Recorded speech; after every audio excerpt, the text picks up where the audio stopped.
अस्सलाम वालेकुम व्यूअर्स, खुशखबरी सीरीज की नई एपिसोड में खुशामदीद। मैं हूं आपका मेज़बान अब्दुर्रहमान। आज हम आपके लिए 3 खुशखबरियां लेकर हाजिर हुए हैं। आज की पहली खुशखबरी तो ये है कि हुकूमत ने सन 2020 के अंदर मुल्क में हवा से बिजली पैदा करने के 11 मंसूबों की मंजूरी दी। उस सिलसिले के पहले मंसूबे ने बिजली पैदा करना शुरू कर दी है और ये किस कदर सस्ती बिजली है वो आज आपको बताएंगे, और बकिया 10 मंसूबे कब तक मुकम्मल होंगे वो आज डिस्कशन का टॉपिक रहेंगे। इसी के साथ साथ आपको ये बताएंगे अब तक पाकिस्तान में हवा से बिजली पैदा करने वाले कितने प्रोडक्ट्स ऑपरेशनल हैं और कितने मेगावाट बिजली पैदा कर रहे हैं। इसी के साथ आज की दूसरी खुशखबरी डिस्कस करेंगे कि SCCP जो है, जो पाकिस्तान में कंपनीज रजिस्टर करने का वफाकी इदारा है, उसमें रजिस्टर्ड कंपनियों की तादाद 1,65,688 हो गई है और जितनी कंपनियां PTI के 3 साल 7 माह में रजिस्टर हुई हैं, उतनी ही कंपनियां पाकिस्तान में तकरीबन 71 सालों में रजिस्टर हुई थी।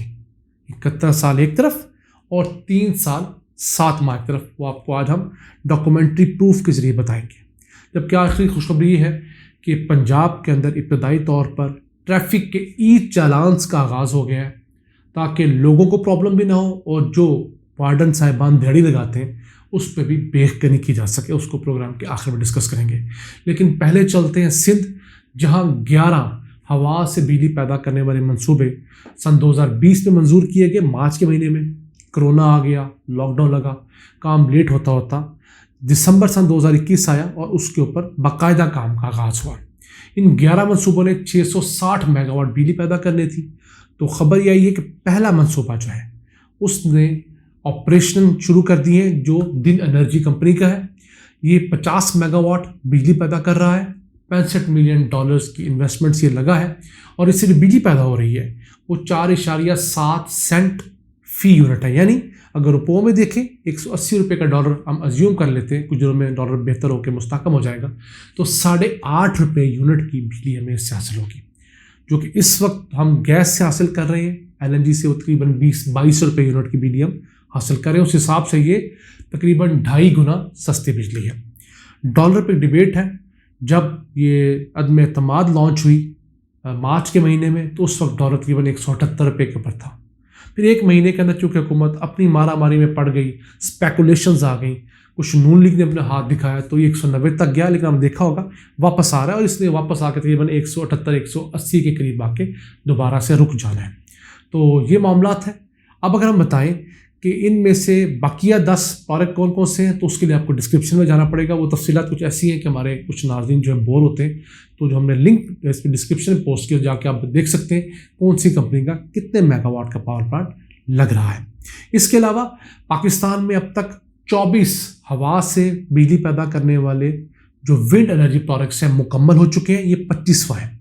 उन 24 की जो कम्युलेटिव बिजली पैदा करने की सलाहियत है वो 1233 मेगावाट है, जिसके अंदर भी ये 660 मेगावाट मजीद ऐड होगा। वैसे पाकिस्तान के पास पोटेंशियल कितना, अल्लाह ने बहुत पोटेंशियल दे रखा है। 3,20,000 मेगावाट बिजली जो है वो पाकिस्तान सिर्फ हवा से पैदा कर सकता है, जबकि पीक गर्मियों में इस साल जो हमारी एजम्पशन है वो 30 से 31,000 मेगावाट हमारी डिमांड होगी। हम बमुश्किल जो सिस्टम जिस काबिल है हम 26-27,000 मेगावाट पहुँचा पाएंगे। 4,000 मेगावाट हम लोग अपना कमज़ोर सिस्टम होने की वजह से नहीं पहुँचा पाएंगे, हालांकि हमारे पास जो पावर प्लांट है वो लगे होंगे। तो हम गाहे बगाहे बता चुके हैं कि पावर सेक्टर के अंदर कुछ 10 अरब डॉलर्स की इन्वेस्टमेंट की ज़रूरत है। साबका PTI हुकूमत उसमें से कुछ 125 अरब रुपया इन्वेस्ट करने जा रही थी, उनकी हुकूमत ख़त्म होगी। तो हम अब देखते हैं क्या बनता है। लोड शेडिंग दोबारा शुरू हो गई है और गैस दुनिया में बहुत महंगी है, मिल नहीं रही। LNG जो है, कोयला भी महंगा है। तो अब देखते हैं कि नून लीग की ये हुकूमत किस तरह इस प्रॉब्लम से नबर्दाज़मा होती है। इसी के साथ चलते हैं SCCP, जिसने गुज़िश्ता माह मार्च के अंदर 2,354 नई कंपनियां रजिस्टर की हैं, जो 3.5 अरब रुपए की इन्वेस्टमेंट लेकर आई हैं। अभी हम आपको बताते चलें कि सन 2018 के अगस्त में जब PTI हुकूमत ने इक़्तिदार संभाला था, उस वक्त मुल्क के अंदर SCCP के बाद जो टोटल रजिस्टर्ड कंपनियां थीं वो थी 88,701। यानी कि 71 सालों के अंदर 1947 से लेकर सन 2018 तक हमने जो कुल कंपनी रजिस्टर की वो थी 88,701। उसके अंदर जो गुज़िश्ता 3 साल 7 माह के अंदर इजाफा हुआ है वो है 76,987 कंपनियां। अब फर्क देख लीजिए, जितनी कंपनी हमने 71 सालों में रजिस्टर की उसका 86% हम लोगों ने पिछले 3-3.5 सालों में रजिस्टर किया। और अगर वो गुज़िश्ता हुकूमत मजीद 5 माह रह जाती और हर माह तकरीबन 2300 कंपनी रजिस्टर कर रही थी, तो जो 71 साल कंपनियों का रिकॉर्ड है वो सिर्फ 4 साल में टूट जाता। अगर ये परफॉर्मेंस नहीं है तो परफॉर्मेंस आपको क्या चाहिए? आप स्क्रीन पर देख सकते हैं अगस्त 2018 का SCCP का ऑफिशियल नोटिफिकेशन, वहाँ रजिस्टर्ड कंपनी कितनी, और उस वक्त औसतन हर माह 1000 कंपनी रजिस्टर हो रही थी। अब 2200, 2300, 2400 कंपनियां हर माह रजिस्टर हो रही थी। इसकी वजह क्या थी?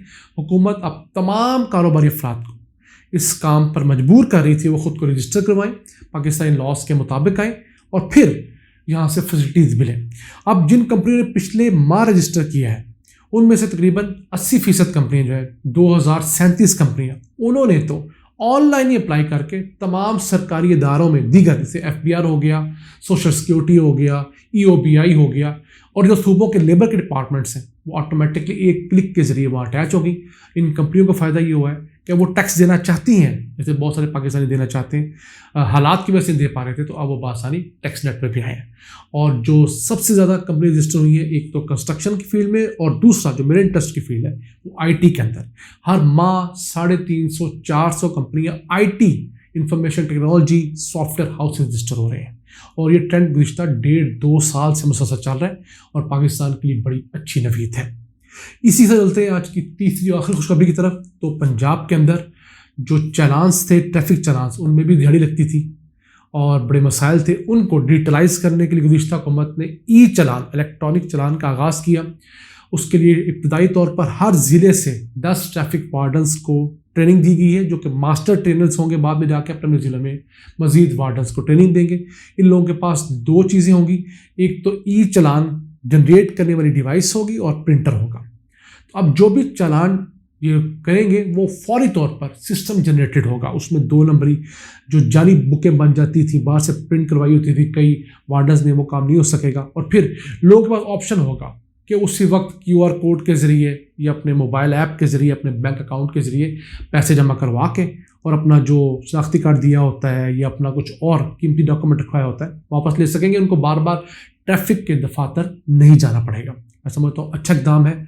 इब्तदाई तौर पर लाहौर समेत 8 पंजाब के अजला में इसको पायलट के तौर पर शुरू किया गया है। बकिया जो पंजाब के 24 अजला हैं वो इंशाअल्लाह ताला अगले, यानी कि ईद के बाद, छोटी ईद के बाद वहाँ इसका आगाज़ होगा। तो पाकिस्तान के अंदर भी आप देखेंगे कि आहिस्ता आहिस्ता ट्रैफिक सेक्टर में, ट्रैफिक पुलिस के अंदर डिजिटाइजेशन होगी, जो लोगों के लिए आसानियाँ पैदा करेगी और लोग भी ट्रैफिक के शऊर से आगाह होंगे। तो नाज़रीन, मुल्क की तमाम तर मसाइल के बावजूद अच्छी खबरें फिर भी आ रही हैं अल्हम्दुलिल्लाह। हम अल्लाह से दुआ को है कि पाकिस्तान पर रहम करे, ये जो मुश्किल फेज़ है इसको निकाले, इस्तेहकाम आए और पाकिस्तान की मईशत तगड़ी हो। इन अल्फाज के साथ अपने मेज़बान अब्दुर्रहमान को इजाज़त दीजिए। अल्लाह के बाद।